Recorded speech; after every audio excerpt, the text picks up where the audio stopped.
ধারা বাজারে আসার পরে যে মোটরসাইকেলে করে বর্ডার এলাকাতে সে ঘুরেছে বা নিয়ে গিয়েছে আশেপাশে, যে মোটরসাইকেলটা ব্যবহারের কথা বলা হচ্ছে, অর্থাৎ ফিলিপ যে মোটরসাইকেলটা ব্যবহার করেছে এই পাচারকারী সন্দেহজনক হিসেবে, সেই মোটরসাইকেলটাকে আমরা আটক করেছি। ঢাকার মোটরসাইকেল তো আলাদা আলাদা।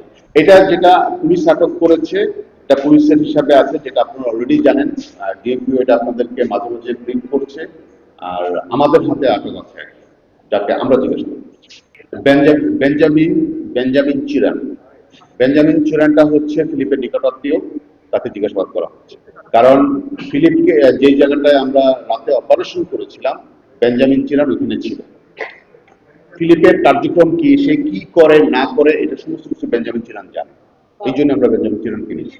যারা আছে এই লোকাল সোর্সরা বারবার ফিলিপ সানালের দিকেই আমাদেরকে সন্দেহর ইয়াটা ছুড়ে দিচ্ছে, যে তাকে জিজ্ঞাসা করলেই আপনারা সত্য কথাগুলো জানতে পারবেন। এই জন্য এটা আসছে 1 নম্বর, মানে এটা হচ্ছে আমাদের তথ্য। ঠিক একইভাবে পুলিশের যে তথ্যগুলো আছে সেই তথ্যটাও করছে, ইন্ডিকেট করছে ফিলিপ সানালের দিকে। সীমান্ত থেকে আমরা যত দূরে আসতে থাকি, এটা পুলিশ সেই দায়িত্বগুলো পালন করতে থাকে। ধারাবাজার এলাকাটা কিন্তু হালুয়াঘাট থেকে আরো বেশ অনেকটা দূরে, অনেক দূরে, খুব সম্ভবত 4 থেকে 5 কিলোমিটার বা আরো বেশি দূরে হবে হালুয়াঘাট থেকে। সো ওই অংশটা নিশ্চয়ই পুলিশ ওটা নিয়ে কাজ করছে। আমরা কাজ করছি, যাকে নিয়ে সন্দেহ তৈরি হচ্ছে ফিলিপ সানালকে নিয়ে, একে ধরাটা আমার জন্য খুব জরুরি।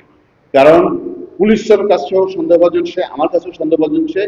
যদি পাচার করে থাকে তাহলে ফিলিপ সানাল বলতে পারবো সবচেয়ে ভালো কোন ওয়েতে কিভাবে করা হয়েছে, কিভাবে যোগাযোগ হয়েছে, ওই পারে কার সাথে যোগাযোগ হয়েছে, কত টাকা লেনদেন হয়েছে, আদৌ হয়েছে কিনা, আদৌ পাচার করেছে কিনা, এই তথ্যগুলো আমরা জানতে পারবো।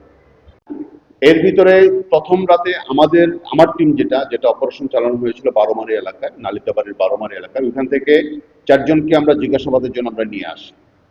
এর ভিতরে যেহেতু তার স্ত্রী কোনোভাবেই স্বীকার করছিল না যে ফিলিপের সাথে তার যোগাযোগ হয়েছে, বাট আমরা মোবাইল চেক করে দেখলাম যে আমরা যখন দরজায় নক করছি তখনই ফিলিপের স্ত্রী ডেল্টা চিরান তার হাজবেন্ডকে জানিয়ে দিয়েছে যে পুলিশ আর ইয়া চলে এসছে, সো দ্যাট তার হাজবেন্ড যেন এখান থেকে তাড়াতাড়ি চলে যায়, মানে আশেপাশে থাকলেও চলে যায়।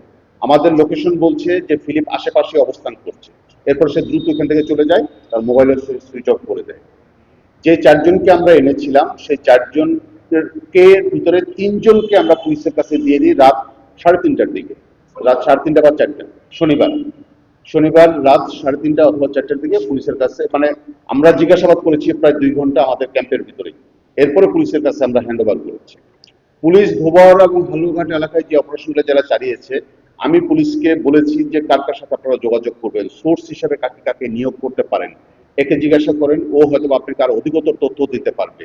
এবং ভুটিয়াপাড়া, হালুয়াঘাটের ভুটিয়াপাড়া এলাকার যে ব্যক্তি এরকম মানব পাচারের সাথে সবচেয়ে বেশি নাম আসে, সে তাকে যেন নজরদারিতে পুলিশ নিয়ে আসে এবং তাকে নিয়েও যেন জিজ্ঞাসাবাদ করে, সেই তথ্যটাও আমি পুলিশের কাছে হ্যান্ড ওভার করেছি।